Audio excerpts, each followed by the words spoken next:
Hello dear students, आज जो हम लोग आफ्टर थ्योरम नंबर 3 के बाद जो थ्योरेटिकल पोर्शंस है वो देखने जा रहे हैं। This are vectors in 2 dimensions, vectors in 2 dimensions. इसे आप 2D बोलोगे, ओके। तो एक्चुअली वेक्टर्स इन 2 डायमेंशंस में आपको क्या दिखाई दे रहा है कि केवल वहां पे 2 डायमेंशंस यानी 2 ही डायमेंशंस वहां पे है। और 2 डायमेंशंस के लिए हम लोग क्या करते हैं, जैसे एक्स एक्सिस और वाई एक्सिस लेते हैं, ठीक है। तो ये बन गया आपका x axis, that is the horizontal line, and this is y-axis, that is vertical line, and the intersection of these 2 lines, 2 axes is called as the origin। इसे आप origin बोलोगे, बराबर है। और ये अभी यहाँ पे क्या होना चाहिए, कोई भी एक आधा पॉइंट कोऑर्डिनेट सिस्टम में आपने कंसिडर किया है, that is point P whose coordinate is x, y। यानी आपने पॉइंट P कोऑर्डिनेट सिस्टम में लिया हुआ है और x एक्सिस और y एक्सिस में यहाँ पे जो पॉइंट लिया है इसके कोऑर्डिनेट क्या हो जाएंगे, x, y हो जाएंगे। क्लियर। और एक आपको पता है i cap and j cap. What is mean by i cap? i cap is the unit vector along the x axis, बराबर है। क्या बोला है मैंने? I cap is the unit vector along the X axis, ठीक है। This is I cap. I cap is the unit vector along X axis and J cap is the unit vector along Y axis. और अभी ये जो vector हमें दिखाई दे रहा है दैट इज ओपी, इसे आपको क्या करना है, रिप्रेजेंट करना है, वेक्टर फॉर्म में लिखना है। Vectors in 2 dimensions figure. अभी वेक्टर फॉर्म में लिखते समय मैं क्या करूंगा, यहां से पॉइंट P में से आप एक्स एक्सिस पे परपेंडिकुलर डालोगे। तो ये जो डिस्टेंस यहां से यहां तक बना हुआ है, that distance is small x। ये जो डिस्टेंस है ये कितना बन जाएगा आपका, स्मॉल x। और पॉइंट P में से यदि आप y कोऑर्डिनेट पे, y एक्सिस पे परपेंडिकुलर डालोगे तो क्या हो जाएगा, this distance is y। Clear. और यहां से यहां तक यदि आप देखोगे, वेक्टर फॉर्म में थी देखोगे, तो आपको पता है I cap is the unit vector along the X axis. यानी यहां से लेके तो यहां तक जो वेक्टर बना हुआ है, इस वेक्टर को आप किस तरीके से रिप्रेजेंट करोगे, that is OM bar is equals to x into x is the magnitude, x is the magnitude। पता है जब हम वेक्टर स्टार्ट किए थे तब नोट डाउन करने के लिए बोला था और प्रॉब्लम सॉल्व करने के लिए आपको एक पॉइंट इंपॉर्टेंट है ऐसा भी बोला गया था। इस वेक्टर का मैग्नीट्यूड है x और ये अलोंग जिस एक्सिस से है उस एक्सिस का यूनिट वेक्टर है I cap. So this vector OM, that is OM bar is equals to क्या बन जाएगा, x इंटू आई कैप। यहां से यहां तक का जो वेक्टर है ये बन जाएगा आपका x इंटू आई कैप। उसी प्रकार से ON बार कैसे बनेगा, तो ON that is y is the magnitude और y एक्सिस के अलोंग यूनिट वेक्टर होता है j कैप। सो यहां पे आप लिखोगे j कैप, बराबर है। और यहां पे जो क्वाड्रिलैटरल फॉर्म हुआ है, this quadrilateral OMPN is a parallelogram. आप बोलोगे यहां पे रेक्टेंगल भी हो सकता है, तो parallelogram is a subset of rectangle, बराबर है। यानी रेक्टेंगल को आप पैरालेलोग्राम बोल सकते हो, लेकिन पैरालेलोग्राम को रेक्टेंगल नहीं। ठीक, तो यहां पे जो क्वाड्रिलैटरल फॉर्म हुआ है ये बन गया आपका पैरालेलोग्राम। और according law of parallelogram,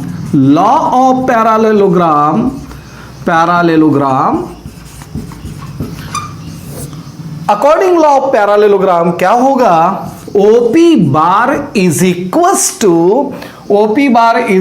to what, the addition of these two, OM bar plus ON bar, and therefore XI cap plus YJ cap, यानी ये जो रिप्रेजेंटेशन है वेक्टर के फॉर्म में ये बन गया आपका OP बार। क्या बन गया, OP bar. So OP bar is equal to XI cap plus YJ cap. Are you understand, ये बात आपके ध्यान में आ गई। जैसे टू डायमेंशनल फिगर में, यानी वेक्टर्स इन टू डायमेंशंस में आपको क्या करना है, कोई भी वेक्टर को रिप्रेजेंट करते समय केवल x और y का ही यूज करोगे, उसी के साथ I कैप और J कैप का ही यूज करोगे। ठीक है, देखो बच्चों अभी यहां पे क्या होता है, समझ लो पॉइंट P के कोऑर्डिनेट, एक एग्जांपल ले लेते हैं हम लोग, x x dash y y dash और ये हो गया इंटरसेक्शन पॉइंट। और यहां पे समझ लो पॉइंट P है 1,6 और मुझे इस OP को रिप्रेजेंट करना है। Point P is the position vector with respect to origin O। Okay, point P एक पोजीशन है कौन से, with respect to origin O से। अभी मुझे क्या करना है, OP बार फाइंड आउट करना है। OP बार, यदि OP बार फाइंड आउट करना है, लिखना है, तो आप क्या करोगे, आपको पता है this is two dimensional figure, बराबर है, ये टू डायमेंशन ही है क्योंकि यहां पे आपने x एक्सिस और y एक्सिस का ही यूज किया हुआ है, बराबर है। तो यहां पे OP bar is equal to क्या हो जाएगा, दैट इज मैग्नीट्यूड, यानी x यहां से देखो ये हो गया 1 और ये बन गया 6, ये यहां से इतना डिस्टेंस हो गया 6, तो ये अलोंग द x एक्सिस है, सो 1 I cap, along the y axis है तो 6 G कैप। अभी ये दोनों की यदि एडिशन करोगे आप तो 1 I कैप यानी I कैप प्लस बन गया आपका that is 6 J cap, and this is the representation of this vector OP बार। ये बन गया आपका OP bar. Is it clear, ध्यान में आ गया। यानी टू डायमेंशंस में आपको कोई भी पॉइंट यदि कोऑर्डिनेट सिस्टम में दिया जाता है तो उसे वेक्टर के फॉर्म में रिप्रेजेंट करते समय आप I कैप और J कैप का ही यूज करोगे। ठीक, अभी देखो यहां पे यदि आपको पॉइंट P के कोऑर्डिनेट्स दिए जाते हैं 0,1, बाद में Q पॉइंट समझ लो, तो आपको यहां पे फाइंड आउट करना है OP बार, यहां पे फाइंड आउट करना है OQ बार। तो यहां पे -3,2, देन R पॉइंट हम लेते हैं -1, -3, तो यहाँ पे आपको OR बार फाइंड आउट करना है। अगेन T पॉइंट लेता हूँ मैं, दैट इज 3, तो आपको OT बार फाइंड आउट करना है। ये आपके लिए इस एक्सरसाइज पे होने वाला होमवर्क है, असाइनमेंट है, ये असाइनमेंट आपको सॉल्व करना है। ठीक है बच्चों, 3 डायमेंशनल 3D कोऑर्डिनेट सिस्टम। अभी 3 डायमेंशन यदि आप बोलोगे तो x एक्सिस, y एक्सिस और z एक्सिस आप लोगे। देखो राइट हैंड रूल के हिसाब से क्या होता है, ये जो थंब के अलोंग है ये होता है z एक्सिस, ये जो कर्व पोर्शन है इससे अलोंग होता है x एक्सिस, और ये जो है फिंगर्स हमारे जो कर्व हुए हैं और उनकी जो डायरेक्शन है वो होता है y एक्सिस। ठीक है ना बच्चों, देखो इस तरीके से होता है, यानी along the thumb z, curve portion x, और ये जो पोर्शन है ये किसके तरफ है, y एक्सिस के तरफ।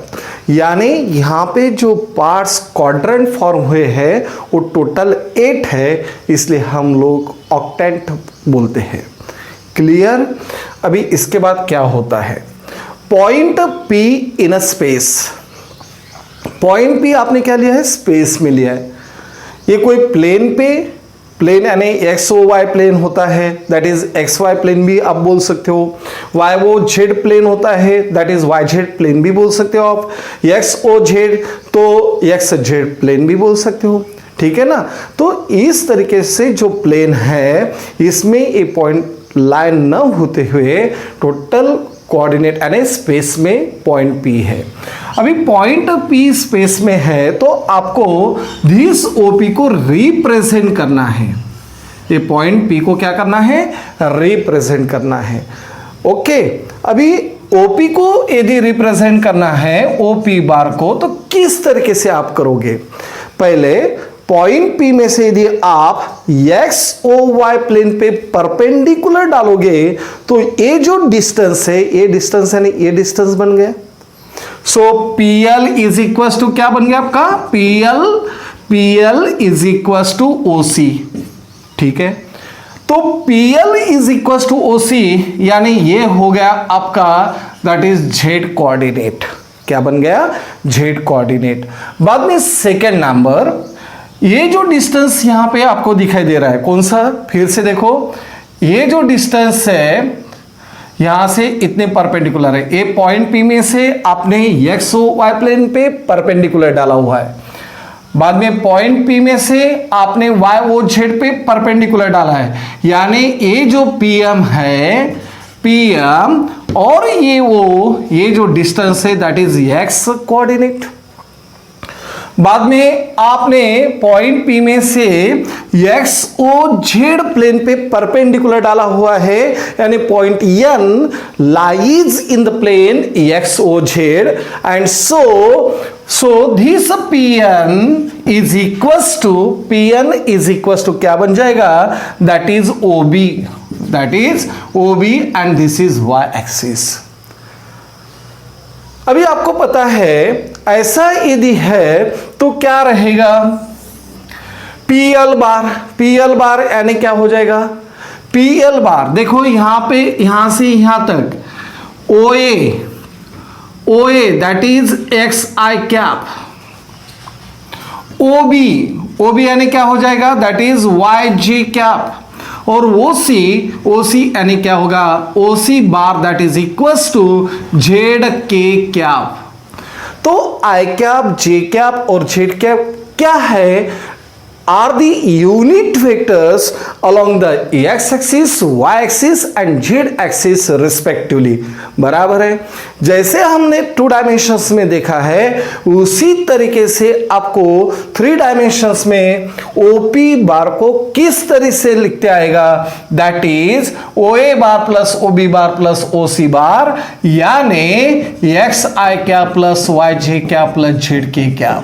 देखो 3 डायमेंशंस में 3D में यदि स्पेस में कोई पॉइंट होता है तो स्पेस में जो पॉइंट रहेगा उसे आप इस तरीके से लिखोगे। क्लियर? अभी समझ लो यदि L पॉइंट है और OL डैश आपको चाहिए, ओके, तो अभी क्या रहेगा क्या नहीं ये सब हम लोग देखेंगे 1 by 1। तो यहां पे आप OP बार किस तरीके से लिखा है, the coordinate of the point P is X, Y, Z, okay. और मुझे यदि P बार लिखना है तो P बार का मतलब क्या हुआ है, P bar is a position vector of point P with respect to origin।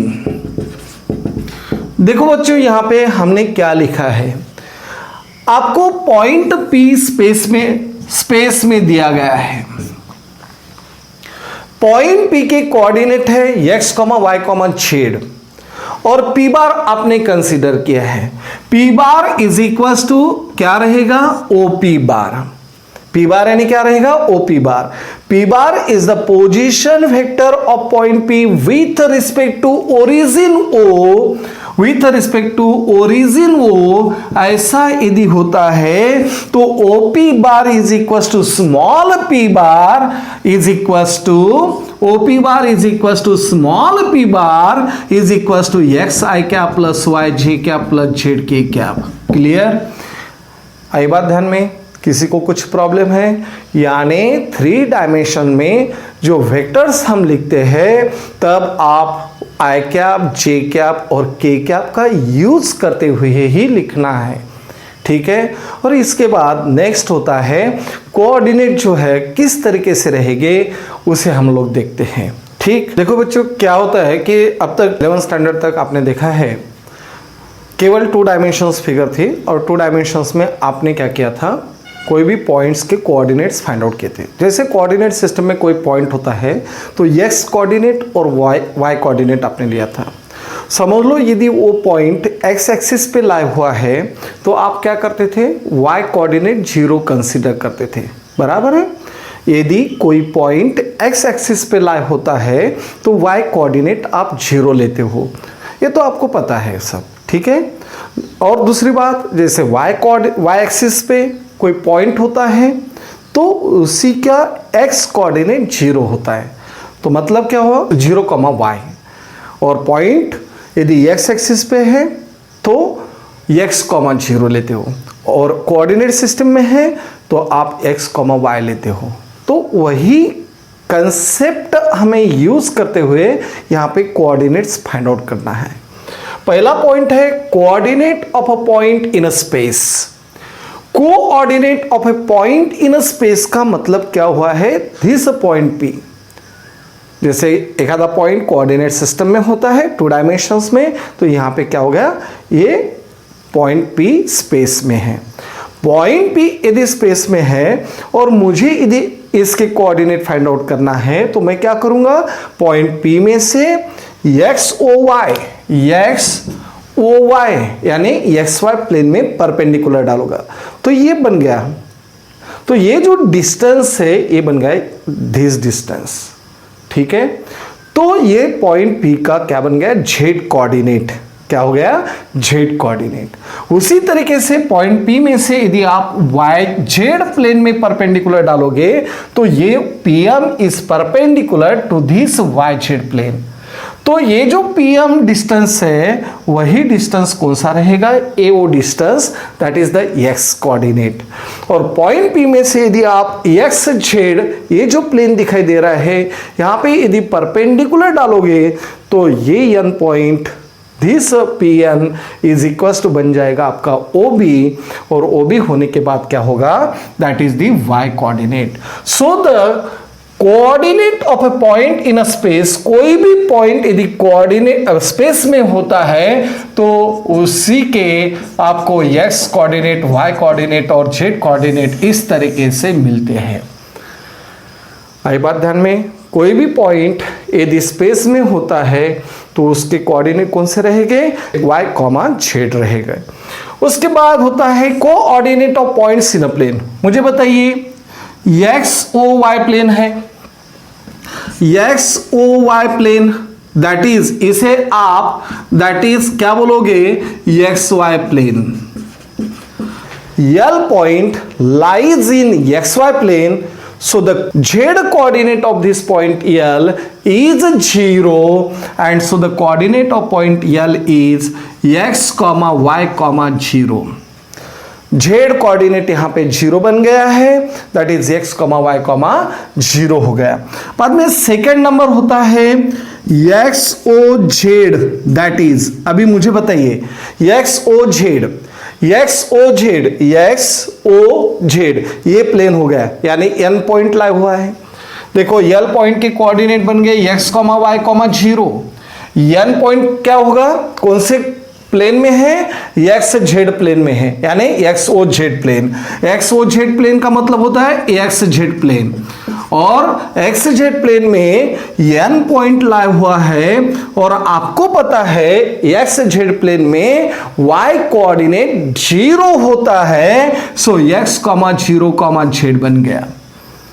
बाद में आपको कौन सा चाहिए, Y O Z, that is आप वाई जेड प्लेन बोलोगे और वाई जेड प्लेन में कौन सा पॉइंट लाई हुआ है, वाई जेड प्लेन में यम पॉइंट लाई हुआ है और यम पॉइंट के कोऑर्डिनेट क्या रहेंगे, दैट इज 0, वाई का कोऑर्डिनेट y और यहाँ पे z।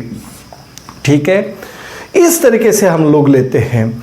और ये जो ओरिजिन है that is O point, O point क्या रहेगा, it is the intersection point of all the axis, so that is 0, 0, 0।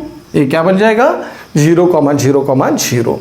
तो पॉइंट एम बन गया आपका, एक्स जेड प्लेन में है तो क्या पॉइंट रहेगा, that is X coordinate 0, Y Z.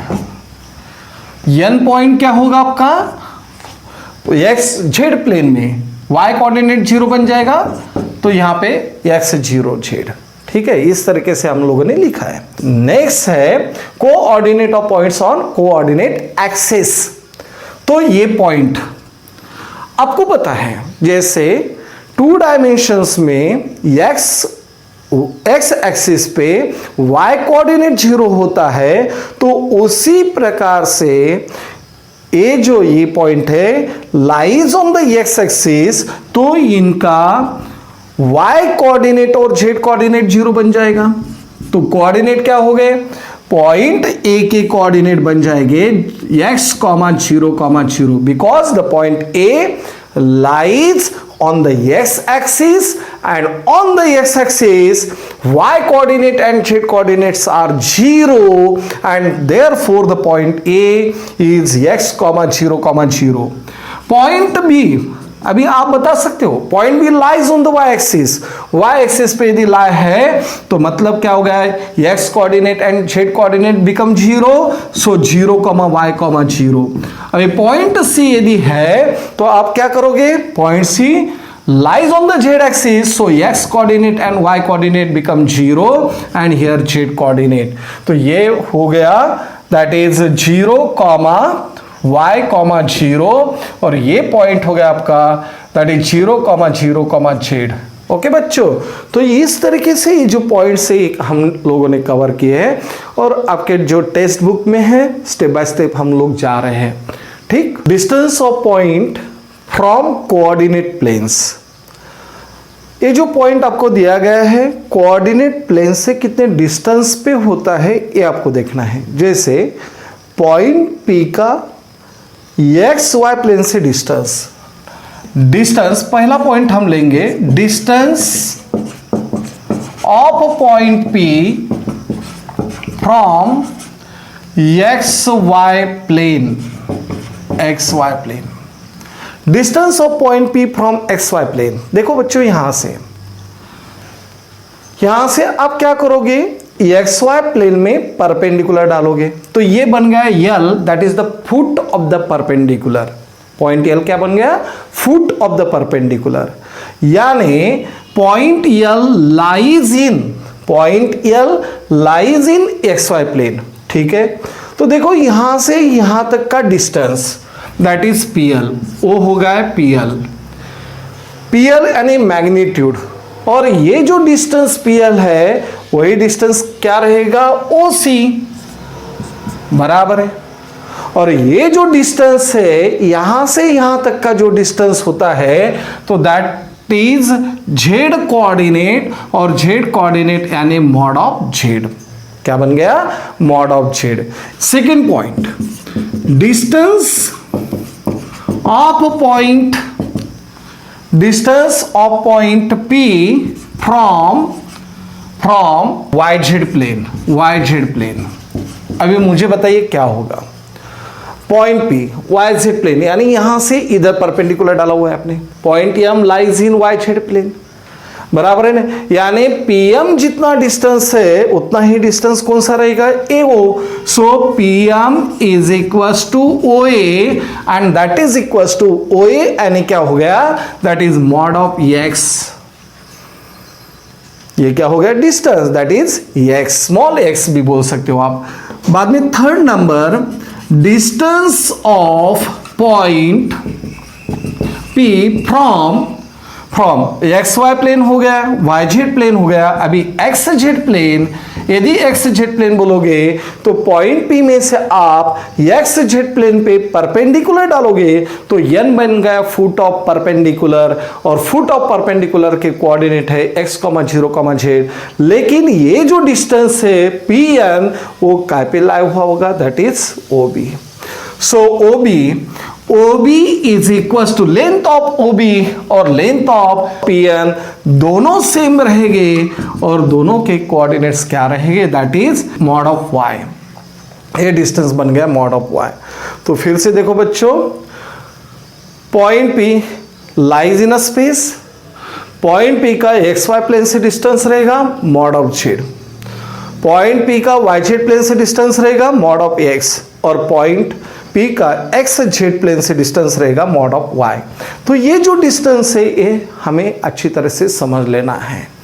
उसके बाद आता है point, distance of any point from the origin, distance of any point from origin.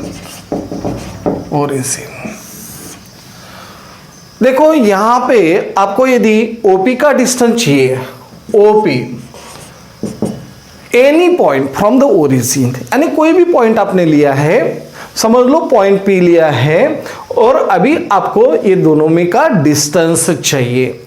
Distance किस तरीके से लिखोगे, आपको पता है 11th स्टैंडर्ड में आपने पढ़ा हुआ है कि कोई यदि दो पॉइंट्स होते हैं, समझ लो ए पॉइंट है x1, y1, z1 और B पॉइंट है x2, y2, z2, तो ये जो दो पॉइंट है इनमें का डिस्टेंस आप किस तरीके से बताओगे, तो root of x1 minus x2 whole square plus y1 minus y2 whole square plus z1 minus z2 whole square, इस तरीके से आप लिखते हो, बराबर है। तो अभी देखो यहां पे ओरिजिन बन गया 0, 0, 0 और पॉइंट भी है x, y, z, तो distance between O and P is equal to x minus 0 whole square plus y minus 0 whole square plus z minus 0 whole square, यानी root of x square plus y square plus z square. Distance between origin and any point lies in a space that is equal to OP। अभी मुझे बताइए point B का origin से distance OB, फटाफट हम लोग लेते हैं। Point B lies on the y axis, so distance कैसे रहेगा, that is 0 minus 0, 0 minus 0 whole square, then y minus 0 whole square plus 0 minus 0 whole square, यानी रूट ऑफ y स्क्वायर, और रूट ऑफ y स्क्वायर यानी mod of y, root of y square यानी mod of y। तो ये बन गया OB। इसके पहले हम लोगों ने लिया था, जैसे पॉइंट P का प्लेन से डिस्टेंस लेते समय किस तरीके से आएगा, तो ये है खास से रीजन, आई बात ध्यान में। तो कोई भी पॉइंट यदि आपको दिया गया है और ओरिजिन से यदि उसका डिस्टेंस चाहिए तो आप क्या करोगे, डिस्टेंस फॉर्मूला यूज करोगे। कौन सा फॉर्मूला, डिस्टेंस फॉर्मूला। देखो बच्चों अभी distance of a point from coordinate axis, coordinate axis से आपको पॉइंट P का डिस्टेंस चाहिए। तो जैसे PB है, तो PB क्या बन गया, पॉइंट P का, अभी 3 डायमेंशनल फिगर होने की वजह से यहाँ पे तो हम लोग ड्रॉ नहीं कर पाते, ठीक है।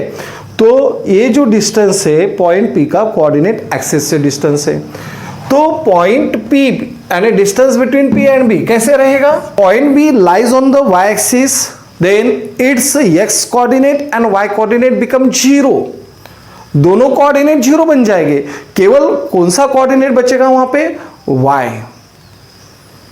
तो यहां पे क्या रहेगा, that is x minus 0 whole square plus Y minus Y whole square plus Z minus zero whole square, यानी क्या हो गया, that is X square plus zero square plus Z square. So the answer is what, X square plus Y square.